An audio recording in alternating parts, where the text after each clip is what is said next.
광역버스로는 이용한 적이 거의 없겠지만 지금도 거리에서 혹은 고속도로에서도 흔히 볼 수 있는 기아 자동차의 고급 버스 모델 그랜버드입니다. 현재는 그랜버드 슈퍼 프리미엄이라는 명칭으로 생산되고 있으며 두 번째로 크게 디자인이 변경된 모델에 해당합니다. 현재 모델이 생산되기 전에는 뉴 그랜버드 이노베이션이라는 이름으로 약 10년간 생산되었는데 10년이란 시간 동안 유로6 기준에 맞춘 개량을 포함한 부분 변경은 몇 차례 있었습니다. 유로6 버전은 최소 2년 더 운행할 수 있겠지만 2010에서 13년도 사이에 생산된 모델들은 9에서 12년가량 썼기 때문에 내구연한 규정에 따라 신차로 대체해야 할 대상에 포함되어 있고 2014년식 차량도 내년이면 이 대상에 포함됩니다. 이노베이션만 놓고 보면 현대 유니버스 오리지널과 서로 유사한 상황에 놓여져 있지만 뉴 그랜버드 이노베이션이 나오기도 전에 뉴 그랜버드 오리지널이 있었기 때문에 이번 편에서는 뉴 그랜버드 오리지널과 함께 이야기해 보도록 하겠습니다. 먼저 트림에 대한 이야기를 해보겠습니다. 뉴 그랜버드의 트림은 5개로 나뉘어지는데 SD급의 그린필드, 파크웨이, 블루스카이, HD급의 선샤인과 실크로드가 있습니다. 이 중에는 뉴 그랜버드로 오면서 포지션이 변경되었거나 새로 생긴 트림이 존재합니다. SD급의 그린필드나 파크웨이는 예전 모델에서도 자주 봤듯이 익숙한 트림이죠. 그린필드는 전장 11.65m의 가장 아래급 트림이지만 에어 서스펜션을 사용합니다.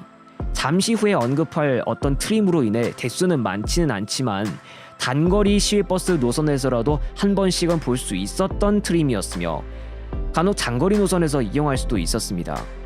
전장 11.65m 트림이기 때문에 이 트림을 장거리 노선으로 이용한다면 좁은 좌석 간격으로 인한 불편함이 오겠죠. 유니버스 엘레강스에 비하면 전장이 0.1m 정도 짧습니다.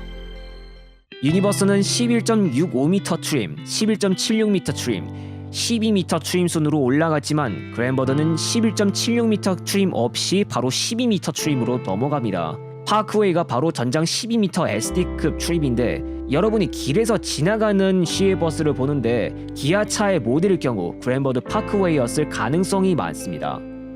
파크웨이는 특히 중거리나 장거리 시외버스 노선에서라면 많이 쓰인 트림으로 SD급이지만 45석 일반이라도 좌석 간격은 그렇게 나쁘지는 않은 편입니다. 28인승 우등버스로 하면 12m 전장의 덕을 보면서 좌석 간격이 쾌적한 점을 톡톡히 보기도 하는 그런 트림입니다. 경쟁 차량되는 유니버스 프라임은 많이 보이지 않았을 수 있지만 그랜버드 파크웨이는 쉽게 볼 수 있었죠. SD급 중 전장 12.49m로 전장이 긴 모델로 블루스카이 모델이 있는데요. 원래는 HD급 트림 포지션이었다가 뉴 그랜버드로 넘어오면서 SD급으로 조정된 트림입니다. 하지만 시외버스 통틀어 블루스카이 트림은 도입한 곳이 많지 않아 좀처럼 보기 어려울 수 있는데요. 유로6 버전까지 포함해도 블루스카이를 볼 수 있는 곳은 손에 꼽아볼 수 있을 정도로 적습니다. 만약 여러분이 그랜버드 블루스카이를 보신다면 그 모습을 꼭 기억에 저장해 두시길 바랍니다. 다음으로 HD급으로 넘어가서 선샤인 트림입니다. 시외버스 회사를 통해서도 만날 수 있는 경우가 있었지만 웬만한 고속버스 회사라면 그랜버드 선샤인을 도입하지 않아 본 적 없었을 정도로 고속버스를 통해서 자주 볼 수 있었던 차량입니다. 전장은 12m, 파크웨이처럼 우등과 일반이 운행하고 있으며 유로6 버전 이후로는 선샤인 트림 프리미엄 버스도 세상에 등장한 바 있죠. 유니버스 노블과 마찬가지로 기사석이나 승강구 위쪽에는 작은 창문이 추가되어 있습니다. 유니버스 노블과 경쟁하는 사이인데 오리지널 그랜버드 같았으면 선샤인이 가장 높은 트림이었을 테지만 뉴 그랜버드의 출시로 인해 조금 바뀌었습니다. 블루스카이와 똑같이 전장 12.49m HD급 트림 실크로드가 뉴 그랜버드에 들어 추가되었습니다. 초기엔 전세버스를 통해 만나본 경우가 몇 번 있었겠지만 여객 영업 쪽에선 아무도 도입하지 않아서 고속시외 노선을 통해 만날 수 있는 기회가 단 한 차례도 없었습니다. 2013년 동양고속과 중앙고속에서 실크로드를 소수 도입하긴 했지만 이마저도 부분 변경을 거친 모델인 점에 있기 때문에 완전한 초기 형태의 이노베이션의 모습은 아닙니다. 블루스카이와 실크로드의 전장은 12.49m인데 길어진 전장만큼 좌석 앞뒤 간격이 조금 더 넓어지는 장점이 있는데요. 특히 다리를 오므리면서까지 타야 했을 일반 고속에서는 더욱 진가를 바랍니다.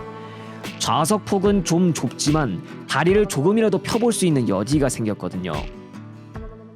초기 형태의 이노베이션은 창틀이 검은색, 외부 짐칸 손잡이는 위로 올리는 방식의 검은색 손잡이였다가 부분 변경을 거치면서 창틀은 크롬으로 바뀌고 앞으로 당기는 방식의 크롬 손잡이로 바뀌었습니다. 그린필드부터 실크로드까지 트림 중 아무도 리프 스프링 서스펜션을 사용하지 않습니다.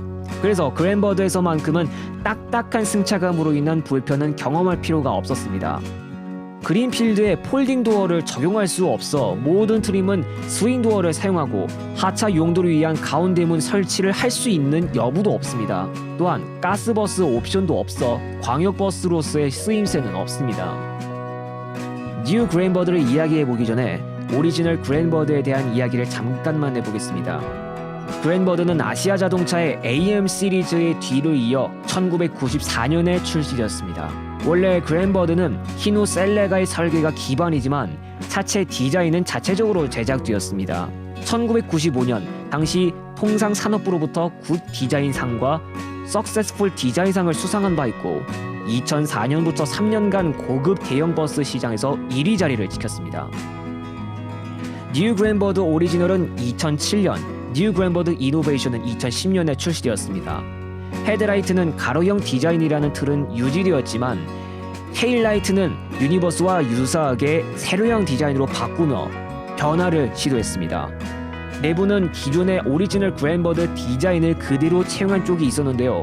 운전석의 대시보드 디자인은 말할 필요도 없이 예전의 모습을 최대한 유지했고 시계의 위치나 디자인, 실내의 선반 뚜껑 디자인, 운전석 후측 칸막이 디자인도 크게 변경된 점은 없었습니다. 유니버스는 4스포크 운전대로 바뀌었지만 뉴 그랜버드는 여전히 2스포크 운전대를 적용하고 있었죠. 바닥 색깔이나 옆면 벽의 색깔이 변경된 점, 에어컨 루버 디자인 변경, 사각형 실내 등으로의 디자인 변경 정도는 있었습니다. 유니버스가 기존 에어로에 비해 전고가 약간 높아진 것처럼 뉴 그랜버드도 전고를 조금 높였고 외부 디자인이 크게 바뀐 것을 제외한다면 오리지널 그랜버드의 디자인과 같이 가져갔다고 할 수 있었습니다. 오리지널 그랜버드에서 뉴 그랜버드로 넘어오면서 큰 TV를 설치할 수 있도록 공간이 더욱 넓어졌지만 처음부터 모두가 큰 TV를 사용한 것은 아니었죠. 유니버스 오리지널 편에서도 언급한 적이 있었지만 1001고속은 유니버스와 똑같이 뉴 그랜버드에도 한동안 작은 모니터를 설치하여 운영하고 있었습니다.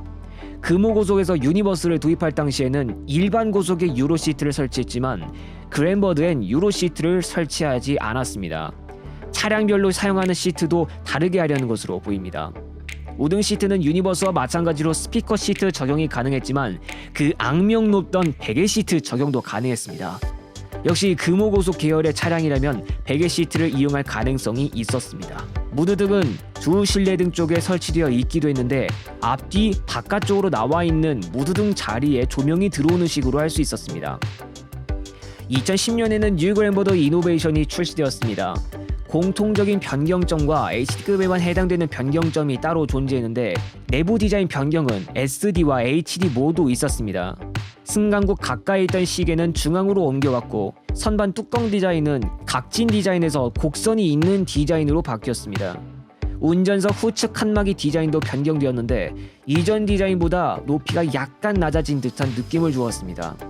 또 이때부터 사각형 실내등 말고도 일체형 실내등을 적용할 수 있게 되었는지 해당 옵션을 적용한 것이 조금씩 보이기도 했습니다. 하지만 무엇보다 가장 눈에 띄는 점은 바로 대시보드. 그동안의 디자인이 상용차라는 요소에 어울렸다면 그랜버드 이노베이션의 대시보드는 기아 자동차의 승용차 디자인에 조금 걸맞지 않았을까 할 정도였습니다. 4스포크 휠이 적용되었고 버스에선 볼 수 없었던 우드그레인이 적용된 대시보드가 눈에 띕니다. 클러스터의 디자인도 도저히 상용차의 디자인이라고는 믿을 수 없을 만해 보였는데요. 유니버스의 내부 디자인도 충분히 좋았다고 볼 수 있겠지만 그랜버드는 상용차의 디자인처럼 해야 한다는 관념을 깨려고 했던 것 같았습니다. 외부 디자인의 변경은 HD급에만 해당된 것이 있었습니다. 크게 두 가지가 눈에 띄는데 운전석이나 승강구 가까이에는 B필러가 추가되었습니다. 유니버스와는 다르게 창문에 부착한 방식이라는 점입니다. 그리고 메인이라고 할 수 있는 전면부를 보면 보시는 바와 같이 크롬이 추가되었고 아래쪽엔 움푹 파인 듯한 모양새, 헤드라이트 아래에도 검은색 부분이 추가되면서 변화를 꾀했지만 이 디자인은 출시 당시 과했다는 지적이 있었을 정도로 불호를 보였던 사람들이 있었습니다. ST급은 종전 디자인 그대로 이어졌는데 몇 년 후 부분 변경해서 가운데 크롬을 추가하는 것 말곤 크게 변화를 주지 않았습니다. 간혹 특이한 차량을 볼 수 있었습니다. 뉴 그랜버드 오리지널이지만 전면부가 이노베이션 디자인인 차량이 있었는데 이는 어떤 사유로 인해 전면부 개조를 한 것에 해당합니다. 저는 개인적으로 이런 개조 차량을 한 번도 탄 적이 없었습니다만 경우에 따라 운전석 칸막이나 대시보드까지 이노베이션의 것으로 개조가 되었을지 알고 싶기도 하네요. 지난 유니버스 오리지널 편에서 언급하지 않았던 부분으로 엔진에 대한 내용도 언급하고 가겠습니다. 현재는 H 엔진과 파워텍 엔진이라는 이름으로 익숙한 현대 L 엔진을 사용하고 있는데 원래는 현대자동차 버스나 트럭에서 쓰이고 있는 종류입니다. H 엔진은 유니버스 오리지널과도 공유해왔고 예전에 에어로와 오리지널 그랜버드가 한창 생산되고 있었을 당시에도 파워텍 엔진을 공유했는데 기아 자동차가 현대 자동차 그룹으로 들어가고 나서 이와 같은 엔진 공유가 생겨난 것입니다. 내구 연한 규정에 따라 2022년 현재는 2013년에 생산된 차량까지 포함되어 신차로 대체해야 하거나 폐차 혹은 사용 연장 신청을 하고 검사를 받으면 됩니다.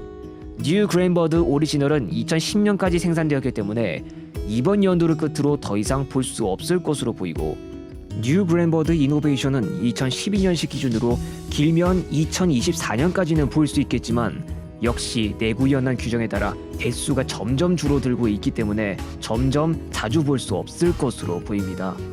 상용차에 걸맞는 이미지를 깨는 디자인 모델 뉴 그랜버드 이노베이션, 그리고 그 이노베이션의 원형 모델 뉴 그랜버드 오리지널, 2014년식 차량까지를 범위로 두면 영업 일선에서 만날 수 있는 시간은 이제 길어봤자 4년일 겁니다. 뉴 그랜버드 오리지널은 지난 몇 년간 대부분 퇴역하면서 이제 대수는 극소수로만 남아있을 가능성이 있습니다. 뉴 그랜버드 이노베이션 모델들도 퇴역을 거듭하고 있는 것 같습니다. 혹시 지나가다 해당 모델을 만나신다면 그 모습을 눈에 잘 담아두시기 바랍니다.